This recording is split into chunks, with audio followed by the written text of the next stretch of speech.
U.A. Sanabria. Well, he was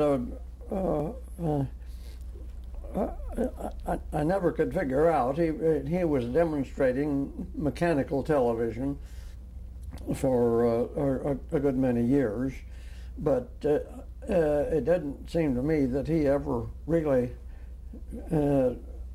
developed any original ideas. John Logie Baird. Well, of course, he was a really old timer in the television field, and had a lot of experience.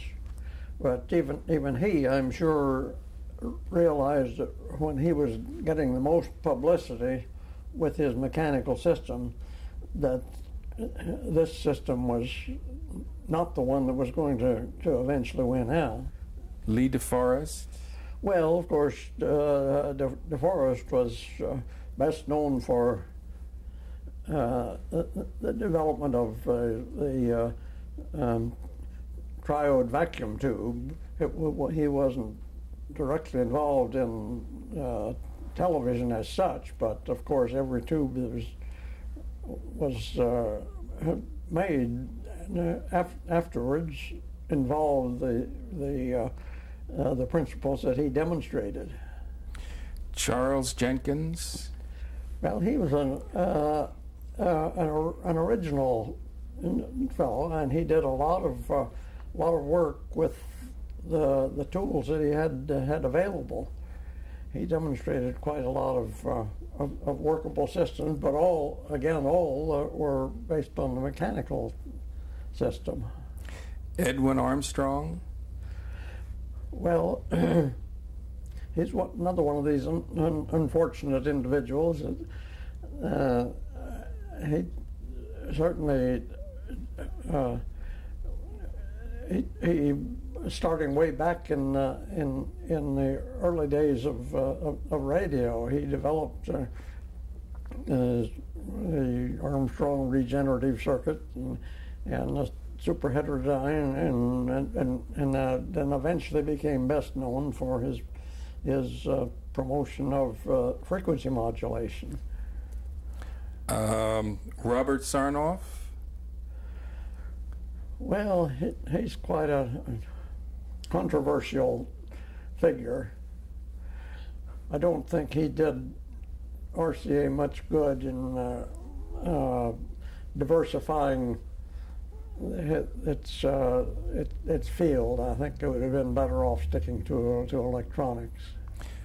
Ted Smith.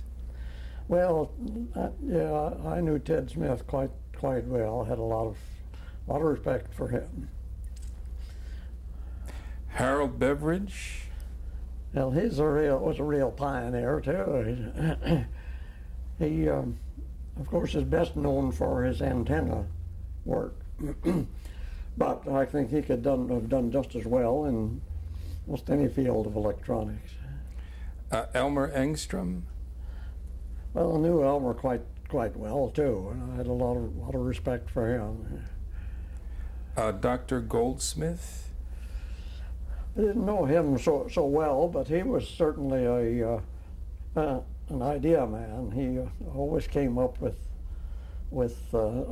new ideas on everything, and he was interested in everything. He used to call me up every few days about some of our work on medical electronics. George Brown. Well, George, of course, everybody knows George. I had a lot of respect for his both his technical ability and his business ability. Harold Law. Yeah, well, I knew Harold quite well, and he was a very brilliant engineer, and was responsible for the developing the principle used in the tricolor picture tube used in color TV receivers today. Al Rose. Well, Al was a brilliant physicist. Is better known actually for his study of the photoelectric principles than as an engineer, although he was no slouch as an engineer. Mr. Edison. Yeah, well, he was a great experimenter. He was. Did he ever visit your laboratories at all? I don't remember that he ever did. He might have in the early days. Mm-hmm. And finally, and you can take a little more time with this, Dr. Zworykin, what are your initial impressions of him? Well, he's a hard man to describe. He was a go-getter. He had a good technical background, but he was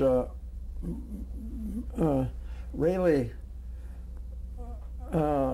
contributed more as an entrepreneur than actually a physicist or an engineer. But he knew how to get people to working for him to contribute their best ideas. And he also, of course, he knew how to handle General Sarnoff.